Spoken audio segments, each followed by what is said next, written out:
নবীজি রহমতে আলম নবী সিজদার ভিতরে বাইতুল্লাহর সামনে সিজদার ভিতরে রহমতে আলম নবী।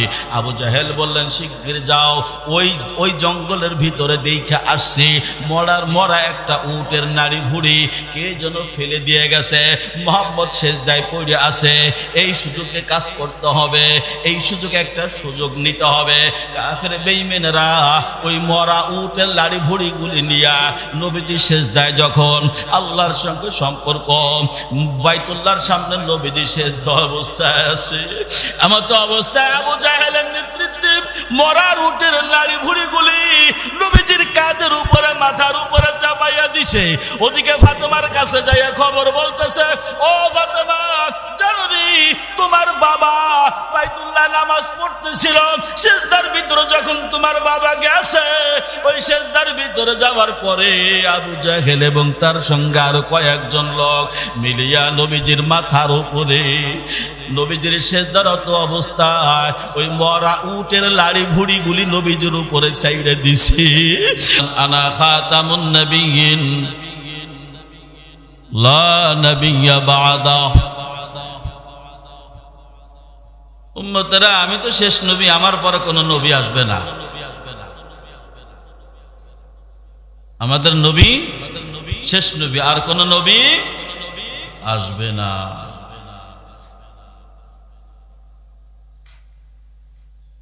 এই উম্মত এত দামি উম্মত, অসুবিধা আগে বসুন, সমস্যা নেই।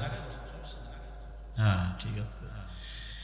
এই আমার আপনার নবীর উম্মত নবীজির খাতিরে এত দামি আল্লাহ বানাইছেন, এই উম্মত জান্নাতে না যাওয়া পর্যন্ত কোন নবীর উম্মতকে আল্লাহ জান্নাতে যেতে দিবে না। কোন নবীর উম্মতকে আল্লাহ জান্নাতে দিবে না এই নবীর উম্মতকে জান্নাতে না যাওয়া পর্যন্ত। কত বড় নিয়ামত, কত বড় সম্মান, ইজ্জত আল্লাহ আমাদেরকে দান করেছে।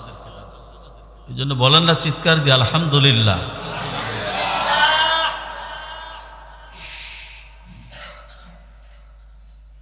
দয়ার নবী কত বড় দয়া, নবীকে আল্লাহ তাআলা আমাদের জন্য রহমত স্বরূপ পাঠাইছে, সারা দুনিয়ার জন্য রহমত, সমস্ত মানুষের জন্য রহমত, সমস্ত মাখলুকের জন্য যিনি রহমত। নবীজির জীবদ্দশায় কোনোদিন কোন কষ্টের কারণে কাউকে কোনোদিন কোনো বদদোয়া করেন নাই। আল্লাহ চাইছেন নবীজিকে অনেক সময় বিভিন্ন সময় কাফের বেঈমানেরা, ইসলামের শুরু লগ্নেই তো এই শান্তিটা আসে নাই। কাফের বেঈমানেরা নবীজিকে দাওয়াত দেওয়ার সময় বাধা প্রতিবন্ধকতা সৃষ্টি করেছে। তারপরও নবীজি কখনো মনে কষ্ট নিয়ে কখনোই কারো জন্য বদদোয়া করেন নাই, কখনোই করেন নাই। এই জন্যই তো দরদি নবী, দয়ার নবী, সারে জাহানের জন্য যিনি রহমত। শুধু মুসলমান নয়, অন্যান্য ধর্মের অবলম্বী যারা দেব দেবীর পূজা করেছে তারা পর্যন্ত নবীজির কাছে আমানত রাখতে উনরা কখনোই ভয় পেতেন না। নবীজিকে আল আমিন বলতেন, নবীজিকে বিশ্বাস করতেন, নবীজিকে আল আমিন বলতেন, আল আমিন ভাই বলতেন। ও দুনিয়ার মানুষ,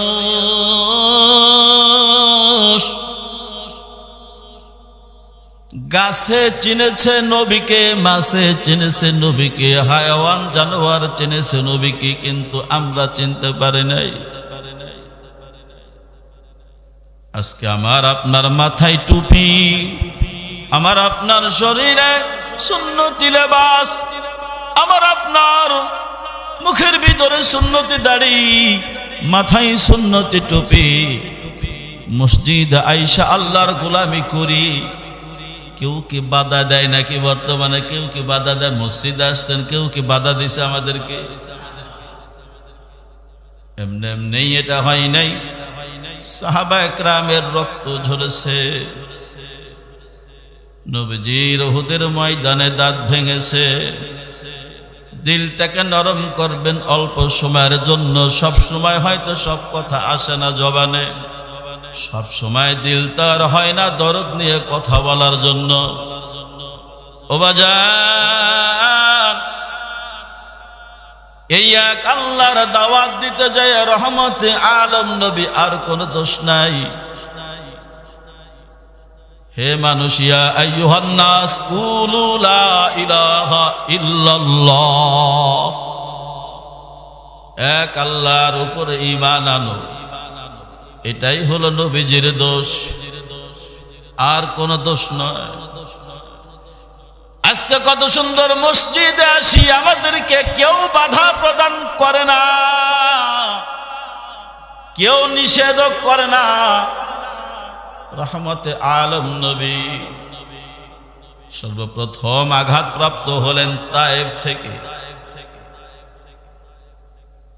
ইসলামের হৃদয় বিদারক শুরু লগ্নেই তায়েফের ময়দানে রহমতে আলম নবী যখন গেলেন, আল্লাহ আমাদেরকে ওই তায়েফের ময়দান, ওই জায়গাটা দেখার নসিব করুক সকলেই বলে আমিন।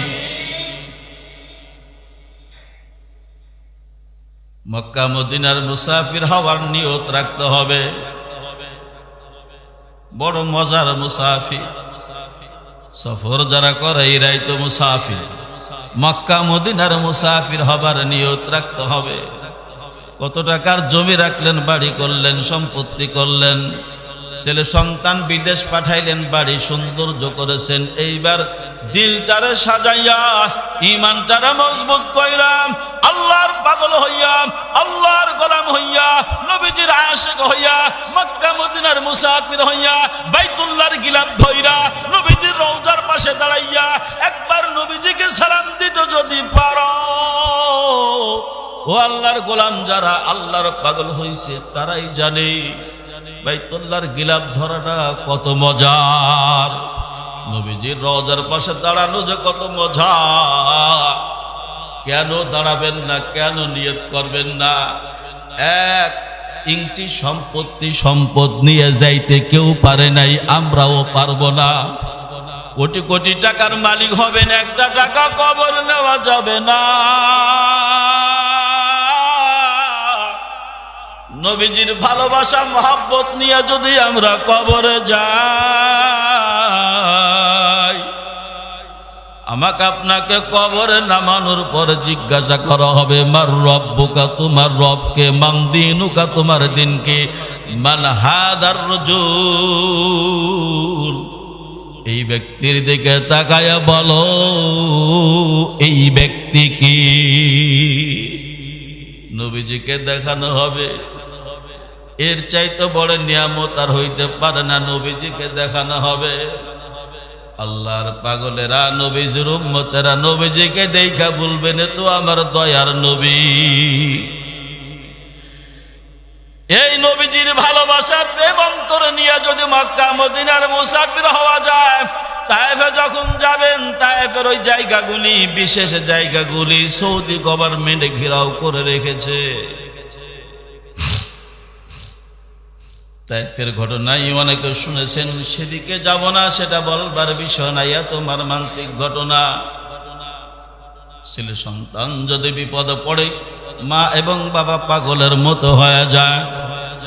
বাবা যদি বিপদে পড়ে, ছেলেদের আগে মেয়েরা পাগল বেশি হয়। ছেলেরা 2-4 দিন কান্দাকাটি করে মা বাবাকে কবরে দিয়া, কিন্তু মেয়েদের চোখের জল সহজে বাবার জন্য মুছে না। চোখের জল মেয়েদের বাবার জন্য শুকায় না। মেয়েদের দরদ বাবার উপরে বেশি থাকে, ছেলেদের টান মায়ের উপরে বেশি থাকে। বাস্তবটা মিলাইয়া দেখবেন, বাস্তব মিলায় দেখবেন। ছেলের টান বাবার উপরে বেশি, মেয়ের টান দেখবেন বাবার উপরে বেশি, ছেলের টান মায়ের উপরে বেশি। নবীজি বলেন, আমি তায়েফ থেকে আসবার পরে এত অসুস্থ হয়ে পড়লাম, আমার সঙ্গে তো কোনো লোক ছিল না, আমার পালক পুত্র যায়েদ ছিল আমার সাথে।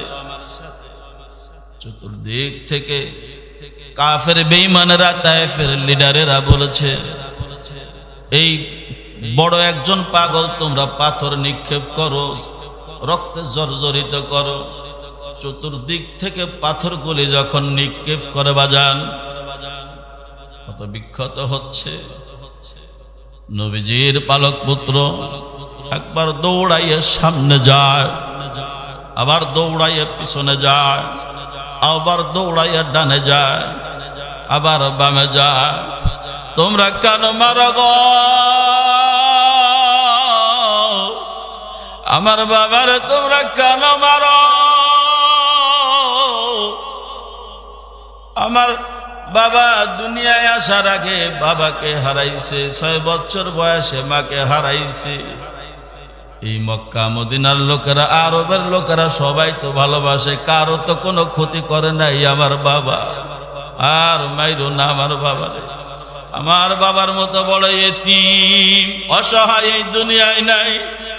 ওটা বলার উদ্দেশ্য নয়। নবীজি যখন আবার মক্কায় ফিরে গেলেন বাজান, যখন ফাতেমার বাড়িতে হাজির হলেন, নবীজির অভ্যাস ছিল, নবীজি কোথাও যখন কোন সফরে যায়, নবীজির মা নাই, ছেলেদের নিয়ম হলো শেষ বিদায়টা মায়ের কাছে নেয়, বাবার কাছে নেয়। ছেলে মেয়ের অভ্যাস হলো দূর দূরান্ত কোথাও গেলে মায়ের কাছে বাবার কাছে বিদায় নাই, এটাই স্বাভাবিক বাজান। নবীজি যখন কোথাও যাইতেন, যেহেতু মা ছিল না, ফাতেমাকে মা বইলা ডাকতেন। কোথাও গেলে ফাতেমার কাছে বইলা যাইতেন, কোথাও সফর থেকে আসলে আবার ফাতেমার সাথে সর্বপ্রথম দেখা করতেন। নবীজি তায়েফ থেকে আসবার পরে ফাতেমার কাছে যাবার সাহস পাইলেন না। ফাতেমার এই যদি দৃশ্যগুলি দেখি, ও তো আমার কলিজার টুকরা, আমি তো ফাতেমারে কোনোদিন ফাতেমা বইলা ডাকি না, মা বলিয়া ডাকি। 6 বছর বয়সে মাকে হারাবার পরে ফাতেমা যেদিন দুনিয়া আসছে, তারপর থেকে আমি ফাতেমাকে মা বইলা ডাকি। ফাতেমা যদি আমার এই দৃশ্য দেখে, তায়েফের কাফের বেঈমানদের পাথরের আঘাতে শরীরটা ক্ষত বিক্ষত হয়ে গেছে, আমার মা ফাতেমা তার স্বচক্ষে যখন দেখবে কলিজায় মানবে না। ফাতেমা খবর পাইছে নবীজি বাড়িতে আসছে অসুস্থ অবস্থায়, দৌড়াইয়ে গেছে, বাবা তুমি নাকি বাড়িতে আসছো, তায়েফের লোকেরা তোমার সঙ্গে খারাপ ব্যবহার করেছে। নবীজি চাদর জড়াই আছেন, শরীরে আছেন। ফাতেমার বিশ্বাস হয় নাই, বাবার তুমি আমার মা বলিয়া ডাকো, আমি জানি তায়েফের লোকেরা তোমার সঙ্গে ভালো ব্যবহার করে নাই। ফাতেমা টান দিয়ে চাদর খানা খুইলা চিৎকার দিয়ে উঠলাম, বাবা এই পর্যন্ত তুমি কোনোদিন কারো কোনো ক্ষতি করো নাই, কেমনে তায়েফেরা নিষ্ঠুর ব্যবহার করেছে, তুমি কারো 2 টাকা মারো নাই বাবা।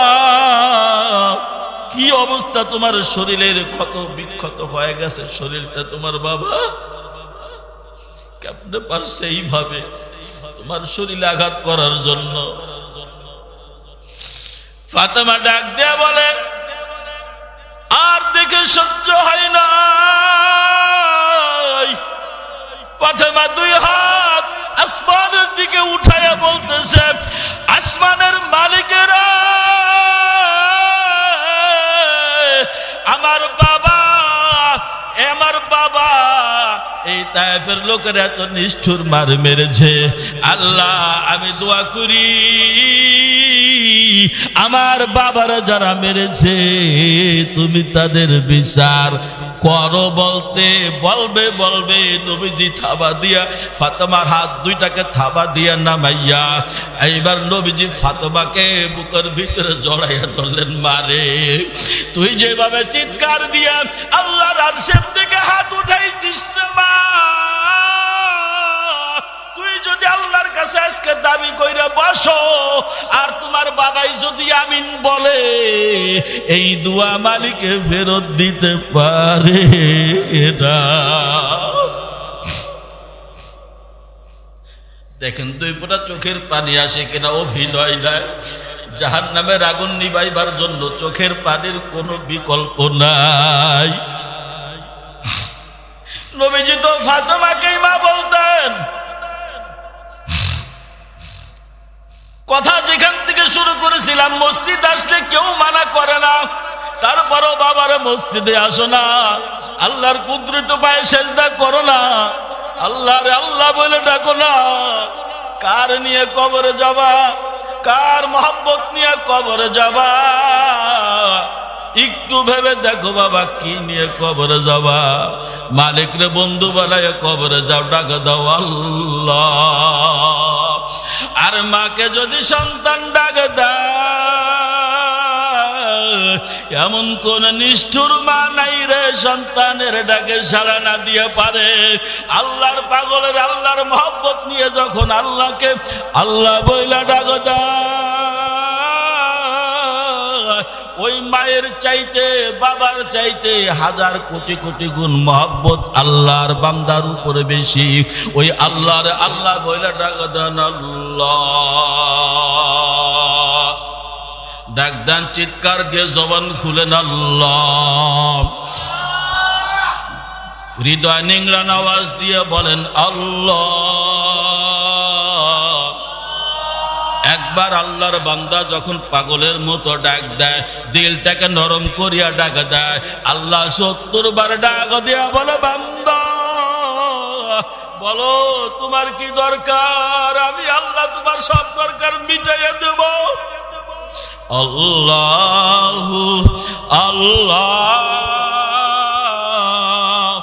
আল্লাহু আল্লাহ, জোরে আল্লাহু আল্লাহ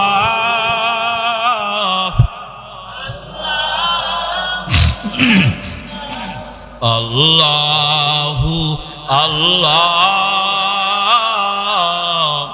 আল্লাহু। নবীজি বাইতুল্লাহর সামনে সিজদার ভিতরে আবু জাহেল তার সঙ্গভঙ্গ নিয়া নবীজি যখন সেজদা যাইতেন, অনেকক্ষণ পর্যন্ত সেজদার ভিতরে নবীজি সময় লাগাইতেন। নবীজি রহমতে আলম নবী সেজদার ভিতরে বাইতুল্লাহর সামনে সেজদার ভিতরে রহমতে আলম নবী। আবু জাহেল বললেন শিগগির যাও, ওই জঙ্গলের ভিতরে দেখে আসছি মরা একটা উটের নাড়ি ভুড়ি কে যেন ফেলে দিয়ে গেছে, মোহাম্মদ সেজদায় পড়ে আছে। এই সুযোগে কাজ করতে হবে, এই সুযোগে একটা সুযোগ নিতে হবে। কাফের বেঈমানেরা ওই মরা উটের লাড়ি ভুড়িগুলি নিয়া নবীজি সেজদায় যখন আল্লাহর সঙ্গে সম্পর্ক, বাইতুল্লাহর সামনে নবীজি সেজদা অবস্থায় আছে, আমার তো অবস্থায় আবু জাহেলের নেতৃত্বে মরা উটের লাড়ি ভুড়িগুলি নবীজির কাঁধের উপরে মাথার উপরে চাপাইয়া দিছে। ওদিকে ফাতেমার কাছে যাইয়া খবর বলতেছে, ও ফাতেমা জানো নি তোমার বাবা বাইতুল্লাহ নামাজ পড়তেছিল, সেজদার ভিতরে যখন তোমার বাবা গেছে, ওই সেজদার ভিতরে যাওয়ার পরে আবু জাহেল এবং তার সঙ্গে আরো কয়েকজন লোক মিলিয়া নবীজির মাথার উপরে নবীজির সেজদারত অবস্থায় ওই মরা উটের লাড়ি ভুড়িগুলি নবীজির উপরে সাইডে দিছে। ফাতেমা পাগলের মতো দৌড়তেছে, বাবা ও আল্লাহর বান্দারা, আমি আগেই বলছি বাবার জন্য মেয়েদের যত দয়া, বাবার জন্য মেয়েদের যত মায়া, ছেলেদের মায়া কম, ছেলেদের সম্পর্ক মায়ের সঙ্গে বেশি, এটাই স্বাভাবিক। ফাতেমা চিৎকার দিয়ে দৌড় দিলেন, বাইতুল্লাহর সামনে গিয়ে যায় দেখলেন ও বাজান নবীজি সেজদা অবস্থায় আছে, উঠবার জন্য চেষ্টা করতেছে, নবীজি পারতেছে না, এত চেষ্টা করতেছে উড়ের লাড়ি ভুড়িগুলি সরাইতে পারতেছে না। ফাতেমা দৌড়ে এসে বললেন, আরে মক্কার মানুষেরা, আমার বাবা কোনোদিন কারো কথা দিয়ে কষ্ট দেয় নাই, আমার বাবার হাতে কেউ কোনোদিন একটা আঘাত খাই নাই, আমার বাবার মতো কোনো লোক হয় না, তোমরাই বলো আমার বাবার কি দোষ? আমার বাবা তো আল্লাহর গোলামি করতেছে, তোমাদেরকে তো জোর করে না, আমার আব্বা নামাজের সেজদায় অবস্থায় আছে, তোমরা কেমনে পারলে আমার বাবার উপরে লাড়ি ভুড়ি গুলো চাপাইয়া দিতে, লাড়ি ভুড়ি গুলো সরাইয়া নবীজি বুকের ভিতরে ফাতেমাকে নিয়ে বলে, ফাতেমা রে, আমি আমার মাকে 6 বছর বয়সে হারাইছি। ফাতেমা, তোমার যেই দিন থেকে মা বলিয়া ডাক দিছি, আমার কোনো দুঃখ বেদনা ভিতরে নাই। এইবার ফাতেমা নবীজির চোখগুলি মুছাইয়া দেয়, নবীজির চোখগুলি মুছাইয়া এইবার বলতেছে, আব্বা আজকে তোমার কোনো কথাই শুনবো না, আজকে আমি মালিকের দরবারে আপিল করব, মামলা করব, আর কোনো কথা শুনবো না। ফাতেমা হাত উঠাবে বাপ, আজকেও নবীজি থাবা দিয়া হাত ধরলেন। ফাতেমা রে, তুই যদি আল্লাহর কাছে কিছু দাবি করো না ফাতেমা, আল্লাহ আজকের এই দাবি ফিরাইয়া দিবে না, খবরদার মারে দোয়া কইরো না। এরা হয়তো আল্লাহর উপরে ঈমান আনবে না ঠিক, কিন্তু এমন একদিন হবে যেই দিন এদের ছেলে সন্তানেরা ঈমান আনবে, যেদিন এদের ছেলে মেয়েরা ঈমান আনবে, সেই দিন আমার দুঃখ থাকবে না। এই মক্কার লোকেরা আজকে বুঝতেছে না আল্লাহ কি জিনিস, আল্লাহ কত বড় দয়ার আল্লাহ। ফাতেমা রে, আমি যদি মালিককে বলি, এই আরবের লোককে বলি, আমার কোনো কিছুর অভাব হবে না, আমার সেইগুলি দরকার নাই, আমার দরকার আমার উম্মতের দরকার, আমার দরদের উম্মতের দরকার, আমার উম্মতেরা আর নবী পাবে না, আমি হলাম শেষ নবী। ফাতেমা রে, বদদোয়া কইরো না রে ফাতেমা, দোয়া করো আল্লাহ যেন এদেরকে হেদায়েত নসিব লেখে, আল্লাহ যেন এদের গলা হেদায়েতের মালা পরাইয়া দাও। ও বাজান, হায়াতের মালিক আল্লাহ, মৌতের মালিক আল্লাহ। কবরে যাওয়ার পরে যেই বন্ধু আমি আপনি বড় দরকার হবে, প্রয়োজন হবে, যেই অন্ধকার কবর, যেই কবরে বাতি নাই, সাথী নাই, বন্ধু নাই, বান্ধব নাই, অন্ধকার কবর, এই কথাগুলি, চোখের পানিগুলি ওই দিন কাজে আসবে। ও বাজান, যেই দিন আপনাকে উত্তর দিকে মাথা দিয়ে শুয়াইয়া রাখবে, ও মা বোনেরা, ও আমার আম্মা জানেরা, যেই বাড়িতে রঙিন কত সুন্দর সুন্দর পোশাক পরিয়া তুমি বউ হইয়া যেই বাড়িতে আসছো, এমন একদিন হবে ওই বাড়ি থেকে, ওই ঘর থেকে সাদা কাফনের কাপড় পরাইয়া তোমার আবার মানুষ চিরদিনের জন্য বিদায় দিয়ে ওই কবরস্থানে, অন্ধকার কবর, ওই কবরস্থানে আমাকে আপনাকে রেখে আসা হবে। ওই বন্ধু বানাইয়া কবরে যেতে পারি। ও বাজান, ওই অন্ধকার কবরটা অন্ধকার থাকবে না। ও বাজান, অন্ধকার কবর বড় 26 ঘর, ওই কবরে বেঈমান বেনামাজি হয়ে যায় না বাজান। ঈমানটাকে মজবুত কইরা ঈমান নিয়ে কবরে যায়া আল্লাহ আমাদেরকে ঈমান নিয়ে কবরে যাবার তৌফিক দান করুক, আল্লাহ আমাদেরকে কবুল করুক, জোরে বলেন আমিন।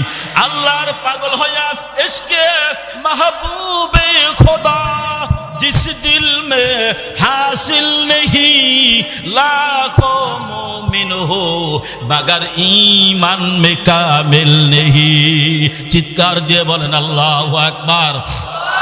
ओ बाजान, अल्लाहर मोहब्बत, अल्लाहर नूरेर तासाल्ली, আল্লাহর প্রেম ভালোবাসা যেই অন্তরের ভিতরে নাই, লক্ষ লক্ষ কোটি কোটি মানুষ আল্লাহর বান্দারা মুসলমান দাবি করবে, কিন্তু ঈমানটা তাদের এখনো মজবুত করতে পারে না। এই জন্য বেশি বেশি মরণের কথা স্মরণ করা, ও বাজান কবরের কথা স্মরণ করা। সেদিন একটা বাচ্চার জানাজা পড়লাম, প্রতিবন্ধী বাচ্চা। আমি বলছি খবরদার, এর জন্য কিচ্ছু করবেন না, এর উসিলা কইরা মাফ চাবেন, এর উসিলা কইরা আপনারা দোয়া করবেন, আল্লাহ যেন আমাদেরকে মাফ করিয়া দেয়। ও বাজান, কবরস্থানে আসার পরে ওই প্রতিবন্ধী বাচ্চাটাকে কবর দিলাম, আর স্মরণ করলাম পারলাম এখানে কত হাজার হাজার মানুষ শুয়ে আছে, এই মানুষগুলি অসহায় হয়ে গেছে, কোনোদিন খবর নেবার সুযোগ নাই, কোনোদিন সময়ও পাই না, কি অবস্থায় আছে তারা কবরে, কেমনে আছে তারা কবরে, কোনোদিন সুযোগ নিলাম না, কোনোদিন খবর নিলাম না। ও বাজান, এইভাবে যদি বেঈমান হইয়া কবরে চলিয়া যায়, দুনিয়া কিন্তু থাকার জায়গা নয়। দুনিয়ার ধন দৌলত সম্পত্তি বাড়িঘর কিছুই আমার আপনার সঙ্গে যাবে নাকি? জোরে বলেন সঙ্গে যাবে নাকি? জোরে বলেন সঙ্গে যাবে নাকি? প্রাণ পাখি ফাঁকি দিয়া যেদিন চলিবে, প্রাণ পাখি ফাঁকি দিয়া যেদিন চলিবে। ও বাজান বলেন, যেদিন আমার আপনার রূহটা উড়িয়ে চলিয়া যাবে, এই ঘর বলেন বাড়ি বলেন, কারবা বাড়ি কারবা ঘর কারবা কি, যেদিন চলিয়া যাবে প্রাণ পাখি, সুখের বাড়ি শখের সংসার সাজাইয়া যাইতে হবে এই দুনিয়া সারিয়া, আদর করিয়া মানুষ আল্লাহ বানাইয়া কেমনে দিবা? বলেন বলেন, ইমান তাজা হবে। আদর করিয়া মানুষ আল্লাহ বানাইয়া কেমনে দিবা জাহান্নাম? আল্লাহ তুমি ওই জাহান্নামে আমাদেরকে দিও না, ওই অন্ধকার কবরে সাত বিশ্ব দিও না, যেই ঘরে বাতি নাই সাথী নাই, অন্ধকার কবর। আল্লাহ যেন আমাদেরকে ওই অন্ধকার কবরে আল্লাহ বন্ধ হয়ে যায়, দুইটা হাত উপর দিকে জাগাইয়া আল্লাহকে আল্লাহ বলে ডাক দেন।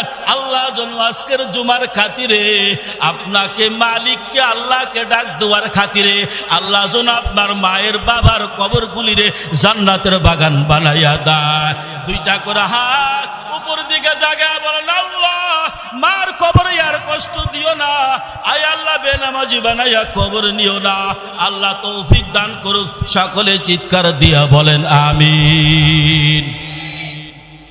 আল্লাহ তাআলা আমাদেরকে আল্লাহ তাআলার বন্ধু হইয়া, নবীজির খাঁটি উম্মত হইয়া, ঈমান আমল মজবুতি কইরা আল্লাহ আমাদেরকে কবরে যাবার তৌফিক দান করুক। সকলে চিৎকার দিয়ে বলতে